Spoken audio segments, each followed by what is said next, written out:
नमस्कार, आप देख रहे हैं देश का मिजाज आज तक पर। आपके साथ मैं हूं अंजना ओम कश्यप। वही सबसे विश्वसनीय सर्वे, देश का सर्वे, जिसमें हम जानते हैं कि देश की जनता अभी सरकार के बारे में, सरकार के कामकाज के तरीके पर, बड़े मुद्दों पर, समाज से जुड़े मुद्दों पर, देश से जुड़े मुद्दों पर, सरहद से जुड़े मुद्दों पर आखिर क्या सोचती है। अब इस हिस्से में देश का मिजाज में हम आपको बताने वाले हैं वो आंकड़े जिसका आपको लंबे वक्त से इंतजार रहा होगा, क्योंकि चीन और कोरोना के बाद अब हम आपको बताएंगे कि आज अगर चुनाव हो तो किसकी बनेगी सरकार, कितनी सीटें किस पार्टी को आएंगी, कौन सा गठबंधन होगा आगे। लेकिन सबसे पहले शुरुआत करते हैं आपको बताते हुए कि हमने ये सर्वे कैसे किया है। तो सबसे पहले हम आपको बता दें, हम 97 संसदीय क्षेत्रों में गए, विधानसभा क्षेत्र 194, राज्य 19, सैंपल साइज 12,021 और सर्वे का वक्त 15 जुलाई 2020 से 27 जुलाई 2020 के बीच में है। ये सर्वे का हमारा तरीका है। अब ये भी जान लीजिए कि 15 जुलाई से 27 जुलाई का मतलब है कि न सिर्फ कोरोना का संकट काल, लॉकडाउन की वजह से लोगों को परेशानी, अर्थव्यवस्था, आर्थिक संकट, नौकरियों को लेकर, मजदूरों की परेशानियों को लेकर देश में जबरदस्त चर्चा, चीन का मुद्दा, सरहद पर हमारे शहीद जो हुए सैनिक, ये तमाम मुद्दे थे।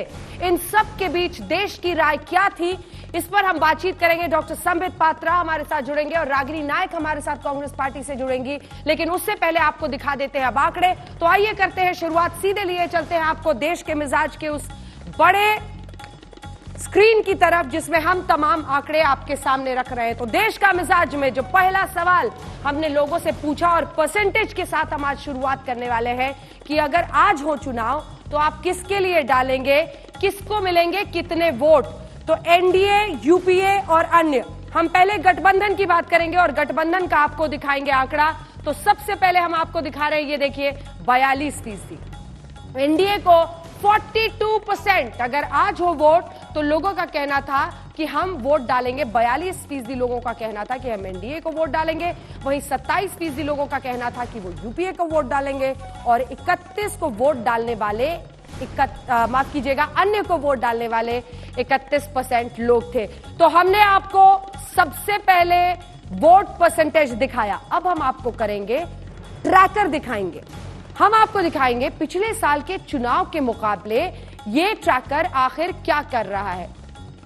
तो सबसे पहले हम आपको दिखा रहे हैं जनवरी 2019 में, चुनावों से पहले जब हमने लोगों से बातचीत की थी तब 35% था एनडीए का वोट शेयर, और फिर आम चुनाव 2019 में 45% वोट परसेंटेज मिला और अगस्त के महीने आते आते 42%। ये 2020 कोरोना का संकट काल, चीन को लेकर गतिरोध, गलवान घाटी का मुद्दा, हमारे शहीदों की शहादत, इन तमाम मुद्दों के बावजूद अभी भी 42% देश की जनता का ये कहना है कि अगर आज चुनाव हो तो 42% लोग वोट डालेंगे नरेंद्र मोदी के लिए, यानी एनडीए के लिए।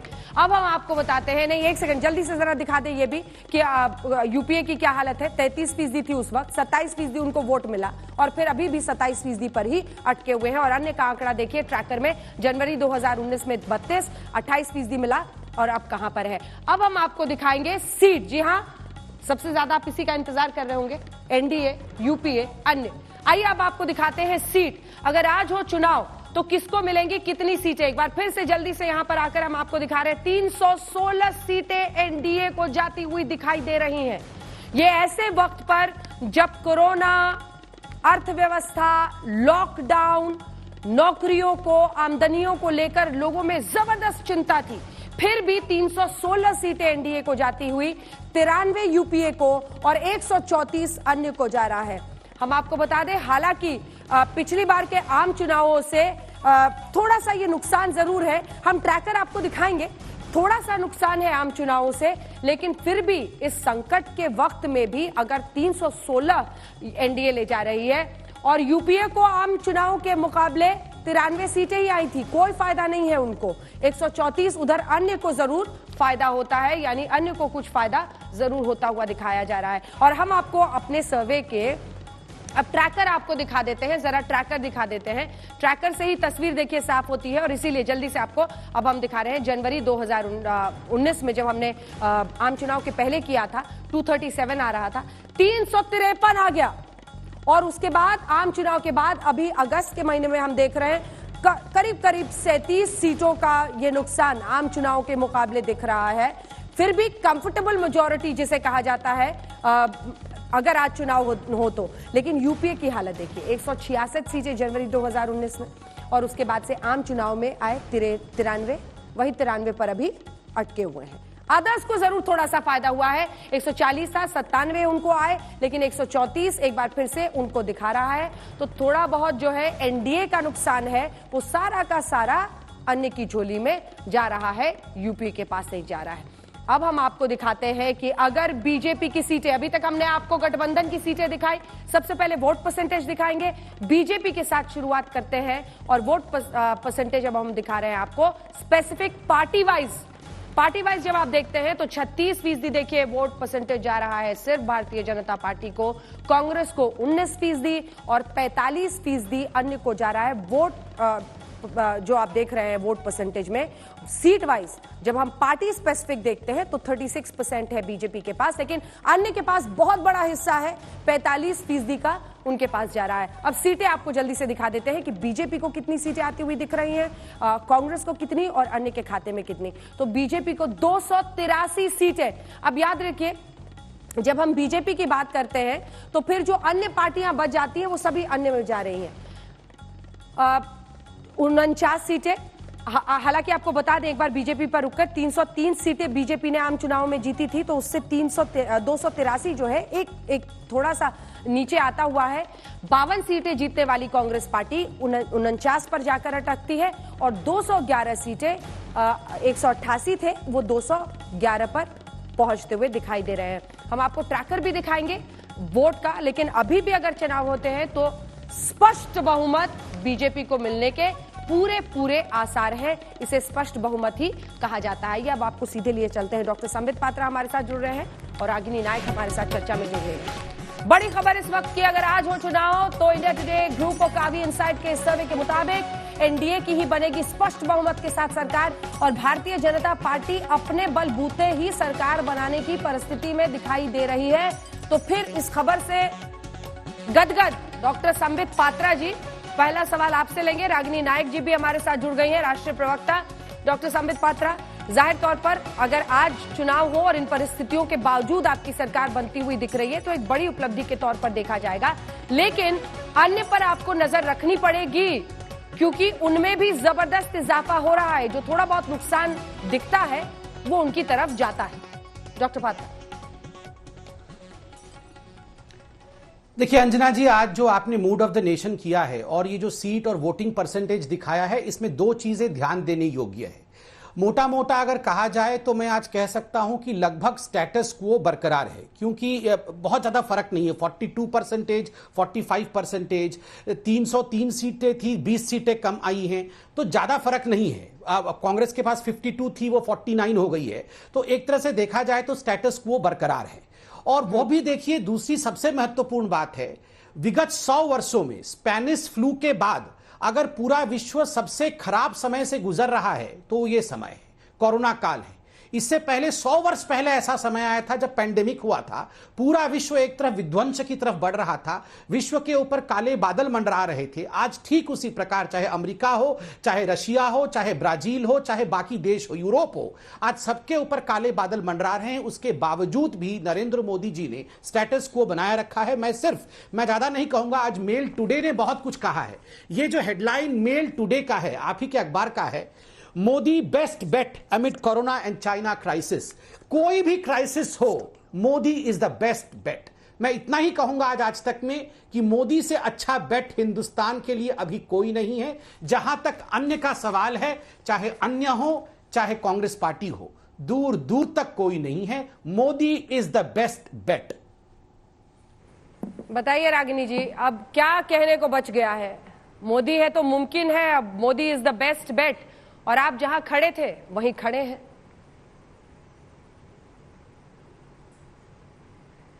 देखिए अंजना जी, सबसे पहले तो मैं कहना चाहूंगी कि आपके सर्वे का हिस्सा बने 12,000 लोगों के राय और उनके विवेक पर कोई प्रश्न आज मैं उठाऊंगी नहीं, लेकिन हाँ, आपने जो आंकड़े दिखाए उनका जो निष्कर्ष निकाला गया है उनसे मैं जरूर असहमत हूँ।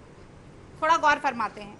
36% आपने कहा कि वोट शेयर जो है वो भारतीय जनता पार्टी के पास आ रहा है और 64% वोट शेयर जो है वो अन्य और कांग्रेस पार्टी का है। अन्य का उसमें ज्यादा बड़ा भाग आपने दिखाया, तो 36% बनाम 64% की बात हम कर रहे हैं। अब हम सीट पर भी आ जाते हैं। आपने 283 दिखाई और अन्य और कांग्रेस की सीटें अगर मिला ली जाएं तो 260 होती हैं। आप ही के सर्वे के हिसाब से बोल रही हूँ। और कोई भी सेफोलॉजिस्ट जो हो उससे अगर आप बात करेंगे तो वो कहता है कि 2% का तो ऊपर नीचे का खेल रहता ही है। तो पासा आज की परिस्थिति में भी पलटा हुआ आप ही के सर्वे के हिसाब से नजर आ रहा है। ऐसी बात मैं पहली बोलना चाहती हूँ। अब दूसरी बात मैं ये कहना चाहती हूँ कि कैसे कह दें कि सरकार गुनहगार नहीं है, अपराधी तो है चाहे हाथ में तलवार नहीं है। करोड़ों लोगों का घर बार उजड़ गया, जनता नहीं मानेगी कि ये गुनहगार नहीं। आज 35 लाख स्वास्थ्य कर्मी, ये कह रहे हैं कोरोना की विकराल स्थिति में हमने बहुत अच्छा किया। 35 लाख स्वास्थ्य कर्मी जिसमें डॉक्टर भी हैं, नर्स भी हैं, आशा कर्मी भी हैं, आंगनबाड़ी भी हैं, राष्ट्रीय स्वास्थ्य मिशन के लोग भी हैं, वो इसी सरकार के खिलाफ 2 दिन का धरना दे रहे हैं क्योंकि इतने बड़े विकराल संकट से लड़ते हुए भी सरकार ने उन्हें वेतन नहीं दिया, उन्हें सुरक्षा उपकरण नहीं दिए, सुरक्षा बीमा नहीं दिया, न्यूनतम मजदूरी भी नहीं दी।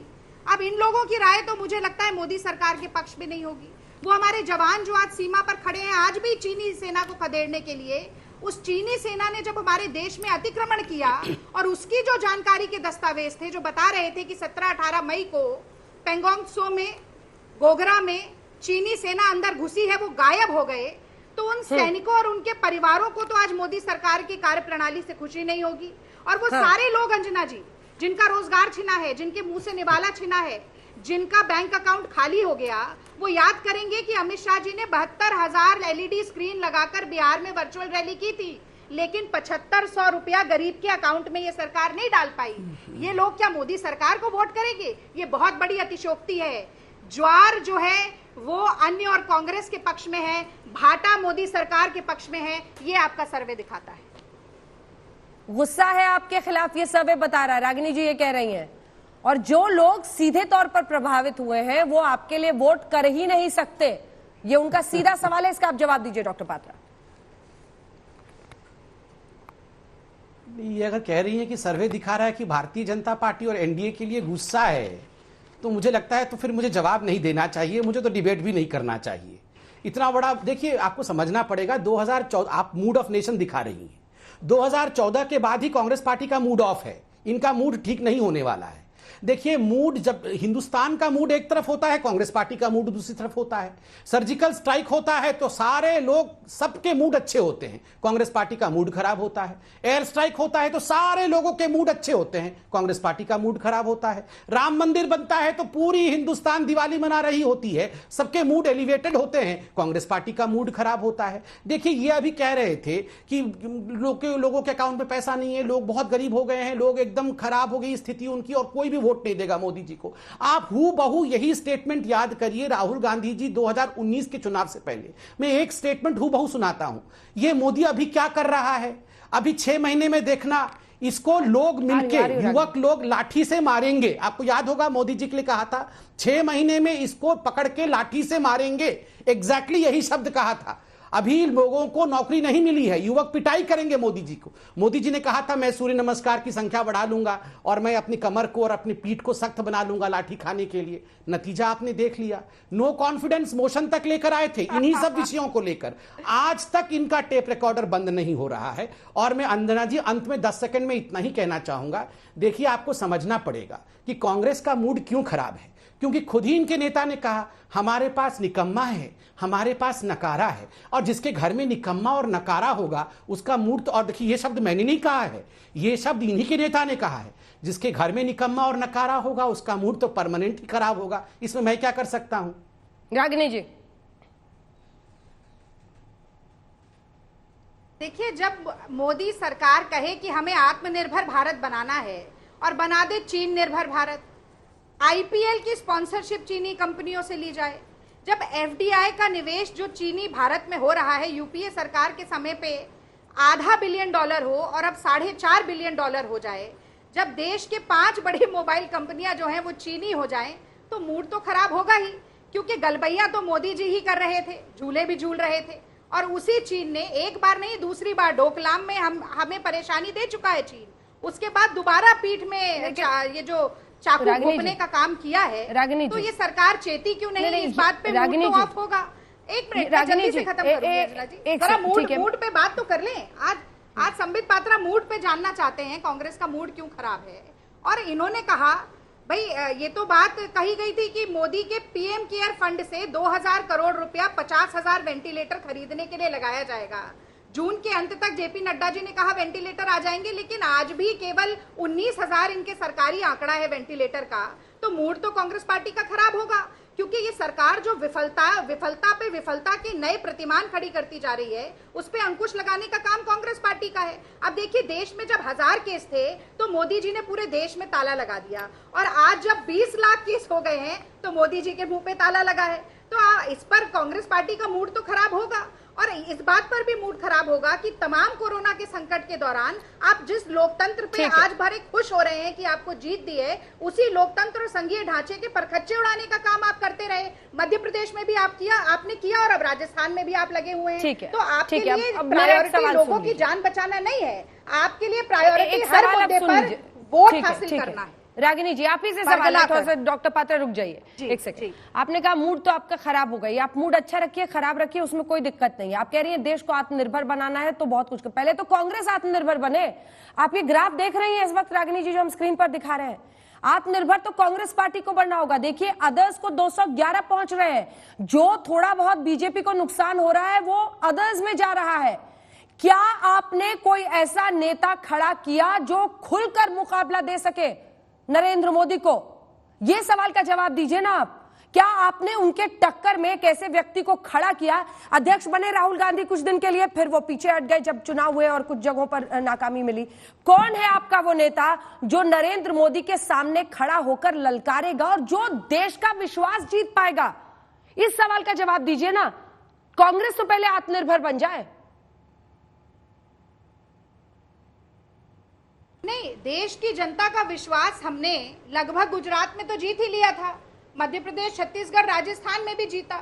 लगातार हम चुनावों में बहुत कड़ी टक्कर दे रहे हैं। अगर आप लोकसभा के चुनाव की बात करें तो हाँ, हमारे साथ 2 बार हमने हार का सामना किया, लेकिन अगर आप इतिहास के पन्ने पलटें तो आप जनसंघ से लेकर भारतीय जनता पार्टी का इतिहास अगर देखें तो बहुत बार हार हासिल की होगी, पर उसके बाद जीत भी मिली। और मैं तो आज कहती हूँ आपके चैनल पर बिल्कुल पुरजोर तरीके से कि कांग्रेस पार्टी कह रही है कि हारिए ना हिम्मत, बिसारिए ना राम, हिम्मते मर्दा मद दे खुदा।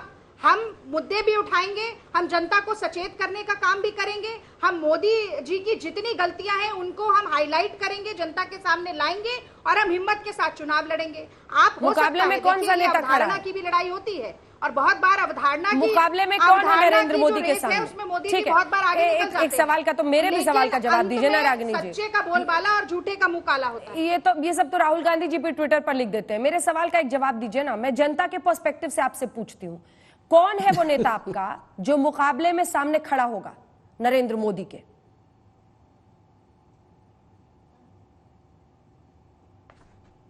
अंजना जी, मुझे इस सवाल पे बहुत आश्चर्य हो रहा है। देखिए, जो तत्कालीन प्रधानमंत्री या तत्कालीन मुख्यमंत्री होते हैं वो पार्टी का चेहरा बनते हैं अगले चुनाव में, ये बात तो बिल्कुल लाजमी है। पिछले 2 चुनाव जो हैं वो हमने राहुल गांधी जी के नेतृत्व में लड़े और एक कांग्रेस पार्टी का साझा नेतृत्व था। सोनिया गांधी अभी हमारी अध्यक्ष हैं।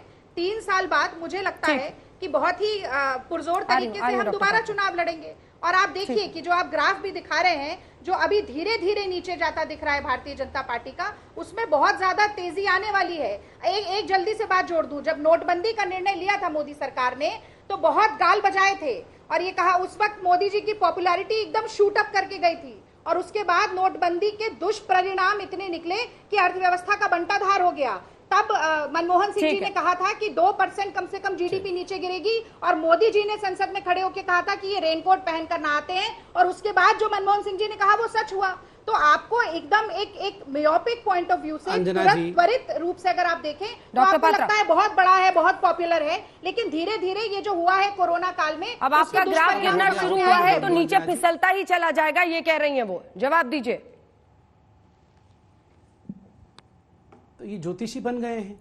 अभी बात कर रहे थे कि इतिहास में हम कभी बहुत शक्तिशाली थे, सारी सीटें हमारी पास थी, इनके पास 2 सीट थी, भविष्य में ऐसा होगा। तो ये ज्योतिष विद्या तो मुझे नहीं पता है कब ये भविष्य आएगा। मुझे तो लग रहा है कांग्रेस पार्टी इसी रेट से चलती रही तो इतिहास में चली जाएगी। अब भविष्य में क्या होगा देखा जाएगा। नंबर 1, इन्होंने कुछ विषय उठाए हैं, मैं विषयों का सिलसिलेवार जवाब देता हूं। देखिए, ये लड़ाई वास्तविक रूप में देखा जाए तो आत्मनिर्भर भारत वर्सेस राहुल निर्भर कांग्रेस है। आज एक बहुत बड़ा बदलाव हुआ है आज तक के चैनल के इस डिबेट में। आपने मार्क किया कि नहीं मुझे पता नहीं अंजना जी, जब आपने कांग्रेस की प्रवक्ता और मेरी बहन से आपने पूछा कि आप 2024 के चुनाव किसके नेतृत्व में लड़ेंगे और कौन आपका प्रधानमंत्री कैंडिडेट होगा, पहली बार कांग्रेस पार्टी ने ऑफिशियली राहुल गांधी को प्रधानमंत्री कैंडिडेट के रूप में स्वीकार करने से इनकार कर दिया और कहा कि हम देखेंगे उस समय क्या होगा, साझा नेतृत्व होगा कि नहीं होगा। तो कहीं ना कहीं ये जो एक्सेप्टेबिलिटी है कि राहुल से ना हो पाएगा, आज पहली बार इसका एक झलक हमने आज तक में देखा है। दूसरे, इन्होंने डोकलाम और चीन के विषय में कहा। देखिए, डोकलाम और चीन को लेकर कभी भी ये गाल नहीं बजा सकते हैं। डोकलाम का जब स्टैंड ऑफ चल रहा था, जो कि एक ऐतिहासिक स्टैंड ऑफ हुआ और 73 डेज के बाद हिंदुस्तान की जीत हुई, पूरे विश्व ने हिंदुस्तान का नाम गर्व से लिया। और वहीं डोकलाम के समय राहुल गांधी चीनी टेंट के नीचे रंगे हाथ पकड़े गए थे। इसलिए कभी भी एमओयू, कल सुप्रीम कोर्ट में बीजेपी ने कल प्रेस कॉन्फ्रेंस किया और जेपी नड्डा जी जो हमारे राष्ट्रीय अध्यक्ष हैं, उन्होंने सच्चाई, मैं बीच में नहीं बोला था अंजना जी, मैंने बीच में नहीं बोला था अंजना जी। रागिनी जी, वो पूरा करने में आऊंगे, ठीक है, पूरा कीजिए। एमओयू को लेकर कल सुप्रीम कोर्ट ने भी कहा, एमओयू को लेकर कल सुप्रीम कोर्ट ने भी कहा, हमें भी आश्चर्य है कि कभी किसी देश और किसी पार्टी के बीच में एमओयू हो सकता है क्या। और तो और यहां पर यह बात कर रही थी कि राजस्थान के लोग हम खरीद ले रहे हैं, हमने मध्य प्रदेश में सरकार गिरा दिया। आप बताइए, ये हम कर रहे हैं? आज पंजाब में आप देखिए, बाजवा किसका नेता है? बाजवा इनके पूर्व अध्यक्ष रह चुके हैं, बाजवा इनके एमपी रहे हैं। बाजवा जी ने आज कहा है कि अमरिंदर सिंह को हटाना पड़ेगा। जिस प्रकार का शराब कांड हुआ है पंजाब में, अमरिंदर सिंह जी जिम्मेदार हैं और कैप्टन को जब तक नहीं हटाओगे तब तक कांग्रेस नहीं सुधरने वाली है। यह बीजेपी ने बाजवा जी को सिखाया है। खुलेआम तलवार लेकर लड़ाई शुरू हो गई है पंजाब में। राजस्थान में एक नेता दूसरे नेता के लिए कह रहा है ये तो निकम्मा है, ये तो नकारा है, ये तो धोखेबाज है, ये तो गद्दार है, और बाकी लोग पिज्जा पास्ता बना रहे हैं, सुबह मुगले आजम देख रहे हैं, शाम को लगान देख रहे हैं। ये सब बीजेपी करा रही है। और तो और आपने यहां पर कहा कि लॉकडाउन क्यों अब हमने खोल दिया। लॉकडाउन खोलो तो परेशानी, लॉकडाउन बढ़ाओ तो परेशानी। लॉकडाउन जब चल रहा था, याद करिए, ये राहुल गांधी आके कहे थे कि लॉकडाउन से कुछ नहीं होता, it is only a pause button, it is not going to help anything, it is not going to help in anything. आ रही हूं। और जब लॉकडाउन हटाया जा रहा था तब यही लोग कहते हैं कि लॉकडाउन क्यों हटाया जा रहा है। देखिए, आप एक बात समझ लीजिए, आज Congress is equal to confusion. Congress सिर्फ और सिर्फ कंफ्यूजन का नाम है, और जहां कंफ्यूजन होता है वहां कभी भी मूड अच्छा नहीं हो सकता है। इसलिए कांग्रेस का मूड अच्छा क्यों नहीं है? क्योंकि वहां कंफ्यूजन है। ये मेरा दोष नहीं है। रागिनी जी जवाब दीजिए, रागिनी जी जवाब दीजिए। तलवार खींचे आपके नेता ज्योतिरादित्य सिंधिया, सचिन पायलट, बाजवा साहब, और आप कहें कि मयान बीजेपी का है, ये कैसे चलेगा? अब लोगों को असंतुष्ट कर दे रही है बीजेपी, ये लॉजिक तो कोई नहीं मानेगा ना। आपको देखना होगा कि क्या एक स्ट्रॉन्ग शीर्षस्थ नेतृत्व होता है, उसकी कमी दिख रही है। देखिए, 3-4 सवाल जुड़ गए, सबका सिलसिलेवार तरीके से जवाब देती हूँ। और पहली बात मैं कहूंगी कि हो पाँव में जिसके ताकत वो चल के रहता है, दुश्मन लाख गिराए संभल के रहता है, वो जिस चराग में शिद्दत लौ जलाने की, हवाएं लाख बुझाएं वो जल के रहता है। तो राहुल गांधी जी ने तो 44 सीटें आई थी हमारी, और आप भूमि अधिग्रहण कर रहे थे किसानों का, सरकार के घुटने टिकवा दिए थे, आपको वो ऑर्डिनेंस वापस लेकर जाना पड़ा। तो राहुल गांधी जी के नेतृत्व के ऊपर आप शुभा पा लिए दिमाग में, आपने विरोधी की ताकत को कम करने की मुगालफत में आप रहिए, हमें उससे कोई फर्क नहीं पड़ता है, पहली बात। अब मैं दूसरी बात पर आती हूँ। भाई, आप कह रहे हैं कि इस नेता ने ये कहा, बाजवा जी ने, आपके सुब्रमण्यम स्वामी किसके नेता हैं, किस पार्टी से सांसद हैं? सुब्रमण्यम स्वामी जी ने तो कहा कि भाई राम मंदिर का तो सारा श्रेय राजीव गांधी को जाता है, मोदी जी को कोई श्रेय नहीं मिलता। तो आज आप स्वीकार लीजिए इस बात को। भाई, एक पार्टी के अंदर अलग अलग मत वाले लोग तो होते ही हैं, तो इसका क्या मतलब है? आप तो ये चाहते हैं कि अधिनायकवादी राजनीति चले देश में, केवल एक व्यक्ति का स्वर ऊंचा हो और बाकी सबके हलक से जबान ही खींच ली जाए। कांग्रेस पार्टी तो ऐसा लोकतंत्र चाहती नहीं है। दूसरी बात, अब मैं तीसरी बात पर आती हूँ। मैंने क्यों कोरोना को और मध्य प्रदेश को एक साथ जोड़ा? वो बात ऐसी है कि 29 जनवरी को पहला कोरोना का केस देश में आया, उसके बाद भी WHO ने जब ये घोषित कर दिया कि वर्ल्ड वाइड पेंडेमिक है, उसके बाद भी मध्य प्रदेश का सत्र बुलाया गया और मध्य प्रदेश का सत्र हुआ, सरकार गिरी और शिवराज सिंह चौहान जी मुख्यमंत्री बने। लेकिन राजस्थान में अगर सत्र बुलाने की चुनी हुई सरकार बात करती है तो उसका लगातार विरोध होता है और उसको आगे बढ़ाया जाता है। तो ये दोनों चीजें जुड़ी हुई हैं। और अगर आप ये कहें कि यहाँ से नेता वहां गए तो वहां के नेता भी तो आए हैं, नहीं आए हैं क्या? कीर्ति आजाद हो, शत्रुघ्न सिन्हा हो और उदित राज हो, तमाम ऐसे नेता रहे हैं। पर संबित पात्रा जी के साथ समस्या ये है कि वो आरबीआई का सर्वे नहीं देखेंगे। एक मिनट अंजना जी, लास्ट लाइन बोल रही है। आरबीआई का सर्वे नहीं देखेंगे, मुझे कुछ और डेटा दिखाना कह रहा है कि लोगों का सरकार पे विश्वास सबसे कम है और असुरक्षा का भाव सबसे ज्यादा है देश में 73 साल में, ये आरबीआई का सर्वे कहता है। संबित जी ने आपकी शायरी पर कुछ प्रिस्क्रिप्शन लिख लिया डॉक्टर साहब ने। जल्दी से बोलिए सर, 30 सेकंड के अंदर जल्दी से मुझे आगे का डेटा दिखाना है प्रधानमंत्री पर। नहीं अंजना जी, वो दो शायरी इन्होंने क्या, मैं 30 सेकंड में बोल देता हूँ। इन्होंने दो, मुझे मिलना चाहिए। अंजना जी ये क्या बात है? अंजना जी अंजना जी ये क्या बात है? मैं तो नहीं, ये क्या बात है अंजना जी? कैसी बच्चों की लड़ाई है? मैं कंप्लीट कर, अरे मैं 10 सेकंड भी बोल नहीं सकता हूँ क्या? मैं 10 सेकंड भी बोल नहीं सकता हूँ? कैसी लड़ाई है ये? कैसी लड़ाई है? बहुत लंबा बोले आप। हाँ मैं बोल, बहुत लंबा बोले और अनर्गल बोले। इन्होंने फिर आप कोई मजाकिया बात ही करेंगे गंभीर विषय पर। चलिए मैं लड़ना नहीं चाहता हूँ, मैं जानता हूँ इनका मूड ऑफ है, मगर प्लीज अंजना जी मेरा मूड अच्छा है, मेरा मूड ऑफ मत करिए, मुझे बोलने दिया जाए। क्योंकि आपकी विफलता, अंजना जी उन्होंने चिराग की बात की और पाँव की। अंजना जी मैं इस प्रकार, अंजना जी प्लीज, अंजना जी खुशी मनाइए। रागिनी जी प्लीज, अंजना जी प्लीज, बारी बारी से बोलना नहीं, ये ठीक नहीं है अंजना जी। रागिनी जी आपने अपने हिस्से में बोल दिया है, ये गलत है, ये गलत है। अंजना जी देख रही हैं रागिनी जी, भी नहीं होने दे रहे हैं। रागिनी जी, अंजना जी मैं गुस्साऊंगा भी नहीं, मैं शांति से वेट कर रहा हूँ रिटर्न का। ये क्या है? ये जल्दी से संबित जी आप अपनी बात बोलिए, आपकी आवाज जा रही है। अंजना जी इन्होंने अंजना जी चिराग और पांव की बात की। इन्होंने कहा कि चिराग तो जल के रहेगा। मैं आज लिख लीजिए अंजना जी, चिराग में तेल नहीं है, बाती भी नहीं है, ये चिराग जलने वाला नहीं है। लाभ जिसते रहो उस चिराग को नंबर एक। इन्होंने कहा जिस पांव में दम होता है वो अंधेरा है। अंजना जी मैं इस प्रकार से डिबेट, अंजना जी ये अच्छी बात नहीं है, ये अच्छी बात नहीं है अंजना। रागिनी जी किस प्रकार का डिबेट है? रागिनी जी मैं इनके बीच में एक शब्द ना कहूं, चलिए ठीक है, हम आगे बढ़ते हैं। नहीं ये तू मैं हम उलझने वाले नहीं है। जो अगला आंकड़ा हम आपको दिखा रहे हैं, प्रधानमंत्री नरेंद्र मोदी की लोकप्रियता वाला आंकड़ा है। इस पर जल्दी जल्दी अंत में दोनों से प्रतिक्रिया लेंगे। आइए आपको सीधे लिए चलते हैं देश का मिजाज वाले स्टेज पर। जब हमने लोगों से प्रधानमंत्री के तौर पर लोकप्रियता का सवाल पूछा, तो प्रधानमंत्री नरेंद्र मोदी के कामकाज पर सबसे पहला सवाल, बतौर प्रधानमंत्री नरेंद्र मोदी के कामकाज पर जो सवाल हमने पूछा है, देखिए यहां पर 30% लोग कह रहे हैं बहुत अच्छा, और ये 48% यानी 78% 78% लोग कह रहे हैं अच्छा, और औसत मानने वाले भी 17% लोग हैं। सिर्फ 5% लोग खराब मान रहे हैं इस सर्वे के मुताबिक प्रधानमंत्री नरेंद्र मोदी के कामकाज को। अब प्रधानमंत्री नरेंद्र मोदी की सबसे बड़ी उपलब्धि क्या है? जब ये सवाल हमने लोगों से पूछा कि सबसे बड़ी उपलब्धि आपको प्रधानमंत्री नरेंद्र मोदी की क्या दिखाई देती है, तो देखिए 370 का खात्मा 16% लोग, राम मंदिर भी 13% लोग श्रेय दे रहे हैं मोदी सरकार को, और मूलभूत सुविधाओं पर 11% लोग ही अपनी राय रख रहे हैं। तो ये परसेंटेज इसलिए है क्योंकि आप देख रहे हैं अब जब आगे बढ़े, और सबसे बड़ी उपलब्धि में भ्रष्टाचार मुक्त 9%, काले धन पर लगाम 9%, 7% कोरोना से निपटना सबसे बड़ी उपलब्धि मानते हैं।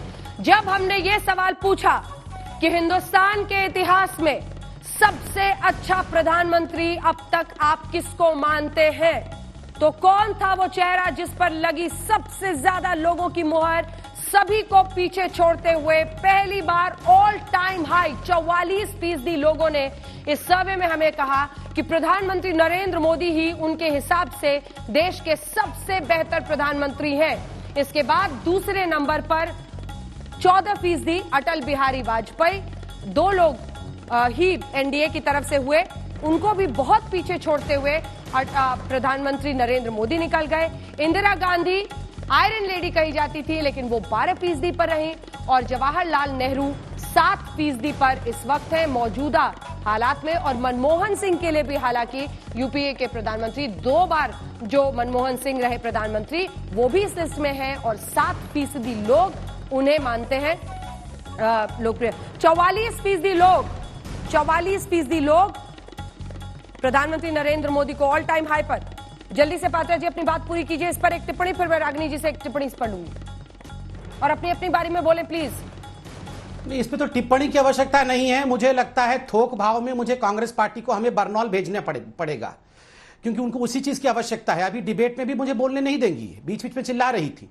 और सबसे बड़ा ऐतिहासिक विषय है कि गांधी परिवार, ये जो आपने दिखाया है आंकड़े, इसमें 2 प्रधानमंत्री गांधी परिवार के हैं और 1 प्रधानमंत्री गांधी परिवार का नियुक्त किया हुआ प्रधानमंत्री है। आप देखिए उनका ग्राफ कंबाइन, तीनों का कंबाइन करने पर भी प्रधानमंत्री नरेंद्र मोदी जी का ग्राफ उससे ऊपर जा रहा है। यह अपने आप में बहुत कुछ कहता है। देखिए, और आपने जब जनता से सवाल पूछा कि मोदी जी का सबसे अच्छा विषय क्या लगा, जो लोगों ने भ्रष्टाचार के ऊपर कहा है, मूड वर्सेस लूट। एक तरफ जनता का मूड इसलिए अच्छा है क्योंकि जो लूट वाली सरकार थी 70 वर्षों तक, जिन्होंने लूट तंत्र चलाया था, वो लूट तंत्र आज बंद हुआ है।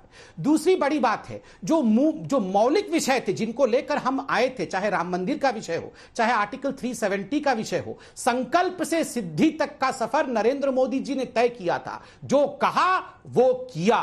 सर्जिकल स्ट्राइक, एयर स्ट्राइक, ये इस प्रकार के नतीजे थे जो हिंदुस्तान की जनता ने देखा कि अगर कोई आंख उठाकर भी देखेगा तो उसको हम जवाब देना जानते हैं। और ठीक वहीं कांग्रेस पार्टी की तरफ आप केवल और केवल राहुल गांधी जी और राहुल गांधी जी का नकारात्मकता और उनकी कंफ्यूजन, केवल और केवल यही देखते हैं। मैं तो आज बड़े आदर के साथ कहना चाहूंगा, यदि वाकई आपको कुछ पॉजिटिव कंट्रीब्यूट करना है, आज से पॉजिटिविटी की ओर बढ़िए। सकारात्मकता कुछ लाभ लेकर आती है, कुछ आपसे छीन के नहीं लेती है। रागिनी जी, सबको पीछे छोड़ दिया है देखिए, प्रधानमंत्री नरेंद्र मोदी, उनके भारतीय जनता पार्टी और उनके प्रवक्ता पूरे विरोधाभास का एक प्रत्यक्ष प्रमाण यहाँ दे रहे हैं।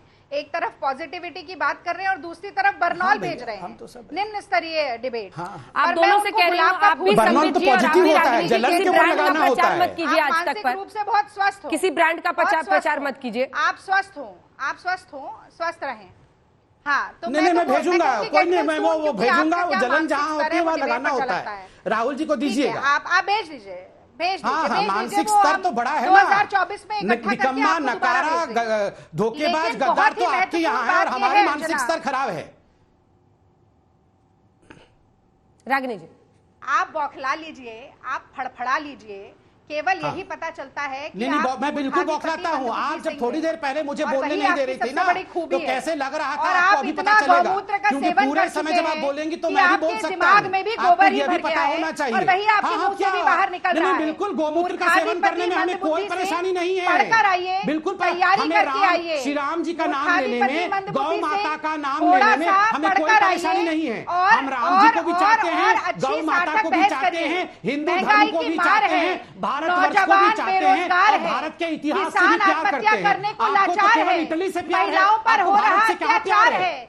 सैनिक सीमा पर शहीद होने को लाचार है, संविधान हो रहा है और यहाँ पर ये कह रहे हैं नहीं, बताइए, शहीदी को लाचारगी बता रहे हैं की ही सरकार है, शहीदी को लाचारगी बता रहे हैं। कम से कम सेना के साथ तो इस प्रकार की बातों का प्रयोग मत करिए। उन समस्याओं का सैनिक हमारे देश के लिए उन्होंने जान कुर्बान कर दिया और आप कह रहे हैं वो लाचार थे। पूरा डिस्कशन करेंगे।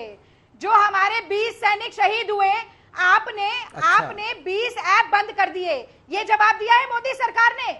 20 सैनिक शहीद हुए, चीन का नाम नहीं ले पा रहे हैं वक्तव्य में। कहा? आप तो बोल नहीं पा रहे हैं आप तो सर्जिकल स्ट्राइक पर भी विश्वास नहीं कर रहे थे, आप तो एयर स्ट्राइक पर भी विश्वास नहीं कर रहे थे। अरे मैं पूछता हूँ, आपके चच्चा नेहरू ने 78,000 स्क्वायर किलोमीटर दे दिया, क्या कर लिया था आप लोगों ने? मैं पूछता हूँ, आपके चच्चा ने जिसको 7% मिला है, चच्चा ने 78,000 स्क्वायर किलोमीटर चाइना को गिफ्ट किया था, क्या कर लिया था आप लोगों ने? बताइए आज मैं आज ये चच्चा जान को पूरा एक्सपोज करता हूँ। मैं ये चच्चा को आज पूरा एक्सपोज करता हूँ। कैमरा पर्सन ने एक्सपोजर दिखाइए मुझे, मैं चच्चा को एक्सपोज करने वाला हूँ। ये जो चच्चा है, इनके चच्चा को जो 7% मिला है, आज 7% मिला है इनके चच्चा को। और चच्चा ने 78,000 स्क्वायर किलोमीटर जमीन हिंदुस्तान का चाइना को गिफ्ट किया था इनके चच्चा जान ने। और इसी कारण से सारे गड़बड़ घोटाले के लिए एक चच्चा जान ही रिस्पॉन्सिबल थे। चच्चा के कारण चाइना के साथ गड़बड़ी और बहस आक्रामक है, बहस आक्रामक है, उनकी बहस आगे भी जारी रहेगी। BJP versus Congress. अभी और मौके मिलेंगे हल्ला बोल में। आप दोनों का धन्यवाद हमारे साथ जुड़ने के लिए। एक तरफ आक्रामक बहस है, दूसरी तरफ देश का मिजाज है। और देश के मिजाज के इस कड़ी में हम आपको दिखाने वाले हैं अब कि देश में तमाम मंत्रियों के कामकाज पर लोगों की क्या राय है। हमारे साथ सीधे इस वक्त केंद्रीय मंत्री रविशंकर प्रसाद जी जुड़ रहे हैं। रविशंकर प्रसाद जी, स्वागत है आपका आज तक पर। हमारे साथ रविशंकर प्रसाद जी जुड़ रहे हैं आज इस पर बात करने के लिए। कुछ ही देर में वो हमारे साथ जुड़ रहे हैं, लेकिन सबसे पहले केंद्र सरकार के कामकाज पर हम बात करेंगे और फिर आपको दिखाएंगे प्रधानमंत्री नरेंद्र मोदी और सबसे लोकप्रिय मंत्री। तो आइए चलते हैं देश के मिजाज वाले अपने स्टेज पर, और देश का मिजाज इस वक्त क्या है ये आपको हम दिखाते हैं। सबसे पहले केंद्र सरकार के कामकाज पर क्या है लोगों की राय। केंद्र सरकार के कामकाज के तौर पर हमारे साथ वरिष्ठ मंत्री रविशंकर प्रसाद जी जुड़ेंगे। सबसे पहले 24% लोग कह रहे हैं कि हम बहुत संतुष्ट हैं, जैसा कि आपने देखा। संतुष्ट कहने वाले भी 48% हैं। ना संतुष्ट वाले जो है ना संतुष्ट ना असंतुष्ट, मतलब औसतन आप कह लीजिए वो आंकते हैं सरकार के कामकाज को 19% है। और असंतुष्ट कहने वाले कामकाज को 8% लोग ही मात्र हैं। अब हम आपको बताते हैं अर्थव्यवस्था के लिए सरकार ने कैसा कामकाज किया। ये सवाल जब हमने अपने इस देश का मिजाज मूड में लोगों से, सर्वे में लोगों से पूछा है, तो लोगों की राय क्या है। मोदी सरकार ने अर्थव्यवस्था को कैसे संभाला। 24% बहुत अच्छा कह रहे हैं, 48% अच्छा कह रहे हैं, औसत कहने वाले 21%। यहां पर 72% है जो अच्छा मान रहे हैं। कुल मिला लीजिए आप बहुत अच्छा और अच्छा को। सिर्फ 6% है उस तरफ जो कह रहे हैं कि खराब है। अब आपको यहां पर नरेंद्र मोदी जी के साथ निर्मला सीतारमण जी दिख रही हैं। अब हम आपको दिखाएंगे तमाम जो मंत्री हैं भारत सरकार में, जो मंत्री हैं उनके कामकाज में किस मंत्री को कहां पर आंका जाता है। रविशंकर प्रसाद जी हमारे साथ जुड़ गए हैं। केंद्रीय मंत्री, बहुत बहुत स्वागत है आपका रविशंकर प्रसाद जी आज तक पर हमारे साथ जुड़ने के लिए। हम दिखा रहे हैं सरकार के कामकाज से कितने लोग खुश हैं, संतुष्ट हैं, असंतुष्ट हैं। और अब हम आपको दिखा रहे हैं मोदी सरकार के टॉप 5 मंत्री कौन है। टॉप 5 मंत्री जो मोदी सरकार में है। जब हमने ये पूछा कि सरकार के मंत्रियों पर स्पेसिफिक सवाल हमने ये पूछा है, तो सबसे पहले इस लिस्ट में अमित शाह है 39% वोट्स के साथ। उसके बाद इसमें है गृह मंत्री, आपने देख लिया। उसके बाद रक्षा मंत्री आते हैं राजनाथ सिंह जो कि 17% है। फिर 10% नितिन गडकरी के लिए वोट कर रहे हैं, 9% निर्मला सीतारमण के लिए, और टॉप 5 मिनिस्टर्स में रविशंकर प्रसाद जी भी जगह बना रहे हैं 3% वोटों के साथ। तो रविशंकर प्रसाद जी, टॉप 5 मंत्री में आपका नाम है और आपने भी बड़े ऐतिहासिक फैसले और काम लिए हैं इस नरेंद्र मोदी सरकार में। क्या मानते हैं आपको ये जो सफलता रही है टॉप 5 मंत्रियों की, इसकी वजह आपको क्या दिखाई देती है। देखिए, सबसे बड़ी बात है कि हमारे प्रधानमंत्री का नेतृत्व और हम लोग उनकी अगुवाई में टीम में काम करते हैं, इस बात को समझिए। और मैं अटल बिहारी वाजपेयी की सरकार में भी मंत्री रहा हूं, हम लोग के नेता थे, अभिभावक थे, बहुत कुछ सीखा। लेकिन जितना हमारे प्रधानमंत्री नरेंद्र मोदी जी स्वयं मेहनत करते हैं और जितना उनके 14 साल मुख्यमंत्री और अभी और जितना वो अंदर गहराई तक जाकर के निर्णय करते हैं देश हित में और हम लोग से काम कराते हैं, तो अपने आप में बहुत बड़ी बात है। मैं 2-3 आपकी मोटी बात कहना चाहूँगा। मैं बहुत तो नहीं देख पाया, लेकिन जो मुझे बताया गया है कि 78% लोग मोदी जी के काम से संतुष्ट हैं। और बाकी जो सब पैमाना आपने बताया अर्थ का या बाकी का, देखिए अंजना जी, आप अनुभवी पत्रकार हैं। लोकतंत्र 2 खंभों से चलता है, जनता की सद्भावना और जनता का विश्वास। ये 2 बहुत इंपॉर्टेंट चीज होते हैं। और आपका सर्वे आज ये दिखा रहा है कि चुनौती भरा समय है। कोरोना कोई सामान्य समय तो है नहीं, देश में कठिनाई है, लोग परेशान हैं। लगभग 5 महीने हो गए। इन तमाम झंझावातों के बावजूद, चीन के साथ जो स्थिति है उसके बावजूद, देश का विश्वास मोदी जी की लीडरशिप, मोदी सरकार के काम और उनके मंत्रियों के काम से संतुष्ट है। तो मुझे लगता है कि यह आशीर्वाद बहुत बड़ा है। अब मैंने तो देखा नहीं, आपने मुझे भी टॉप 5 परफॉर्मिंग मंत्रियों में जगह दी है, तो इसके लिए मैं बहुत हृदय से आपके सर्वे और ग्रुप का अभिनंदन करना चाहूंगा। हाँ। कि मैं यही कोशिश करूंगा कि हम लोग को भगवान और मजबूती दे। हाँ। जनता ने दी है, हम ये जरूर कहेंगे। अंजना जी, अगर एक आप अनुमति दें तो मैं एक बात कहूं क्या, अगर आप मुझे अनुमति दें। बिल्कुल बिल्कुल। दो चीज अगर देखिए, आप भारत के बदलते हुए मूड को समझिए, क्योंकि वो विषय मैं खुद देखता हूं। अब आप देखिए कि हमने सुरक्षा के नाम पर, डेटा सिक्योरिटी के नाम पर 100 से अधिक ऐप्स को बैन किया। पहले 59 किया, बाद में उनके क्लोन को बैन किया। आज हमारे उस निर्णय को अमेरिका फॉलो कर रहा है, और अमेरिका ने अपने आदेश में इस बात की चर्चा की है कि भारत के आईटी इलेक्ट्रॉनिक विभाग ने जो आदेश पारित किया है उसको हम नोटिस करते हैं। ये भारत के लिए एक बड़ी ऊंचाई है। हमने मोबाइल मैन्युफैक्चरिंग में पहले आपसे कहा था 2 से 268 हम ले गए मोबाइल मैन्युफैक्चरिंग में। हमने अभी प्रोडक्शन लिंक इंसेंटिव किया कि हम देश के दुनिया की टॉप मोबाइल मैन्युफैक्चरर को लाना चाहते हैं भारत में और कंपोनेंट में बनाने के लिए। अंजना जी, आपको जानकर खुशी होगी कि दुनिया के सारे टॉप मैन्युफैक्चरर कोरोना की मंदी में हिंदुस्तान आए हैं और उन्होंने लिखित में आवेदन दिया है कि हम आने वाले 5 वर्षों में 11.5 लाख करोड़ का मोबाइल और कंपोनेंट बनाएंगे, 7 लाख करोड़ का हम एक्सपोर्ट करेंगे और 12 लाख लोगों को प्रत्यक्ष अप्रत्यक्ष नौकरी देंगे। तो ये भारत के प्रति विश्वास की झलक है जो मुझे लगा आपको बताना जरूरी है। बिल्कुल, लेकिन ये जो लोकप्रियता टॉप 5 मिनिस्टर्स में आपकी है, इसके लिए आप सबसे ज्यादा श्रेय किसको देंगे? क्योंकि चाइनीज ऐप्स को लेकर हमारे इस सर्वे में 90% से ज्यादा लोगों ने कहा कि चाइनीज ऐप्स और कॉन्ट्रैक्ट्स को बैन करना बहुत अच्छा फैसला था। दूसरी तरफ ट्रिपल तलाक, आप ही के मतलब मंत्रालय में ये फैसला और उस पर आगे की कार्रवाई हुई। अनुच्छेद 370, ये तमाम बड़े बड़े फैसले जो इस सरकार में रहे हैं, उसमें आपको लगता है सबसे ज्यादा लोकप्रिय आपको बनाने के पीछे कौन सा फैसला रहा? देखिए, मेरे लिए उचित नहीं होगा। हमारी टीम के नेता हैं माननीय प्रधानमंत्री जी, हम लोग उनके निर्देश में काम करते हैं। और अगर सुरक्षा कारणों से भारत कुछ ऐप को बैन करना है तो यह भी निर्देश उनकी अगुवाई में किया गया। 3 तलाक, अगर देश की बेटियों को इज्जत देनी है, उनके इस डिस्क्रिमिनेटरी लॉ को खत्म करना है, तो यह भी मजबूती और निर्देश तो उन्हीं का था। लेकिन अगर आपने मेरे बारे में पूछा है तो मुझे सबसे संतोष जो लगा है ना, ट्रांसफॉर्मेटिव काम करने में, डिजिटल इंडिया के माध्यम से जो देश में बदलाव हुआ है। आज 11 लाख करोड़ रुपया हमने भेजा है गरीबों के बैंक अकाउंट में, लगभग 1,17,000 करोड़ रुपया बचाया है। जो CSC मूवमेंट शुरू किया हम लोगों ने, जो इलेक्ट्रॉनिक मैन्युफैक्चरिंग में भारत की आज कवायद बढ़ी है, 23% हर साल हम बढ़ रहे हैं। उसके बाद 3 तलाक की बात तो आपने खुद ही बताई। आज जो कोर्ट्स में विस्तार करने की कोशिश की है, जो भारत की सुरक्षा में अगर कोई इंटरफेयर करता है तो ऐप पर भी हमने कार्रवाई करने में हिम्मत की। तो इसके लिए साहस भी जरूरी है।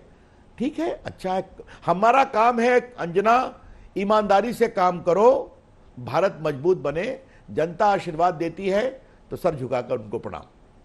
ठीक है, अब लेकिन सर आप बैठे हैं तो थोड़ा ओवरऑल भी पिक्चर पर बात कर ली जाए। हमारे इस सर्वे में ये तो आया है कि अगर आज भी चुनाव हो तो स्पष्ट बहुमत से बनेगी बीजेपी की सरकार। बीजेपी अपने बलबूते ही स्पष्ट बहुमत लाने की परिस्थिति में है, एनडीए भी है, लेकिन पिछली बार से कुछ सीटें कम होती हैं और वो फायदा कांग्रेस को नहीं अन्य को जाता है। ये क्या कहता है? एक राजनीतिज्ञ के रूप में आपसे पूछूंगी। देखिए, अगर मैं देश की राजनीति को देखूं, और ये मैं इंडिया के पॉलिटिकल सिनेरियो के एक ऑब्जर्वर के रूप में आपसे बातचीत कर रहा हूं, क्योंकि आपको पता ही है कि मेरा एक्टिविज्म स्टूडेंट लाइफ से है, जेपी मूवमेंट वगैरह वगैरह।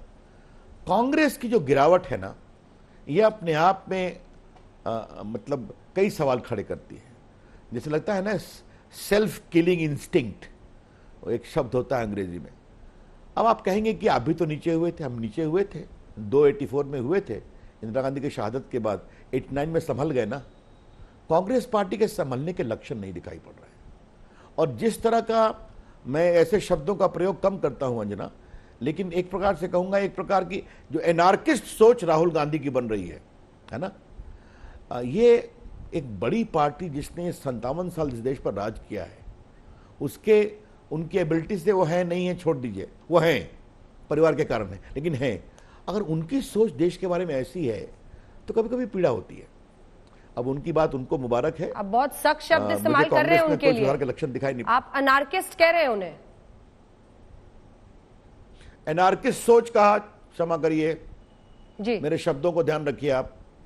मैं शब्द बहुत संभाल के करता हूं। लेकिन आपने जब पूछ ही लिया तो मैं आपसे एक बात पूछता हूं, क्या उनकी इस सोच से कांग्रेस पार्टी के लोग इत्तेफाक रखते हैं क्या? मुझे मालूम है कांग्रेस पार्टी में बहुत लोग बेचैन हैं। आपने जब पूछ ही दिया तो आज मैं आपसे कुछ अनुमति दीजिए, मैं बोलना नहीं चाहता, आपने पूछा है ऑर्डिनेंस को फाड़ना अपनी सरकार के, ये कौन सी सोच है मुझे बताइए। भारत की सेना के बालाकोट हो या उरी हो, इस पर उनके खून की शहादत का सबूत मांगना, ये कौन सी सोच है। राफेल के बारे में भारत के लोकप्रिय प्रधानमंत्री पर जिन शब्दों का प्रयोग करना, ये कौन सी सोच है।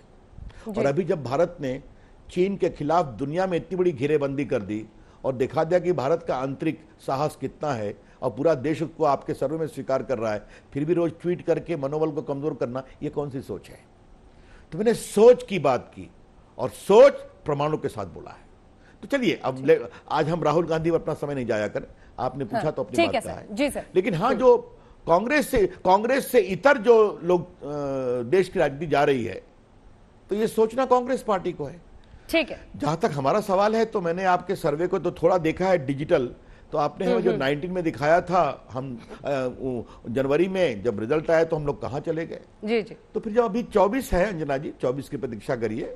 मुझे पूरा विश्वास है कि 24 का चुनाव का नतीजा जब भी आएगा, आप भी रहेंगे, हम भी रहेंगे, शायद 2019 से भी अच्छा करेंगे, ऐसा मैं पूरा विश्वास है। बहुत बहुत धन्यवाद आपका रविशंकर प्रसाद जी, आज तक पर जुड़ने के लिए, तमाम बातें हमारे साथ रखने के लिए। देश के मिजाज में जब बेहतर मुख्यमंत्री पूछा 24% योगी आदित्यनाथ के साथ, अरविंद केजरीवाल 15, 11% जगनमोहन रेड्डी और 9% ममता बनर्जी के साथ। तो देश का मिजाज मुख्यमंत्रियों के मुकाबले में जब हम देखते हैं, उद्धव ठाकरे के साथ 7%, सबसे आगे, काफी आगे योगी आदित्यनाथ।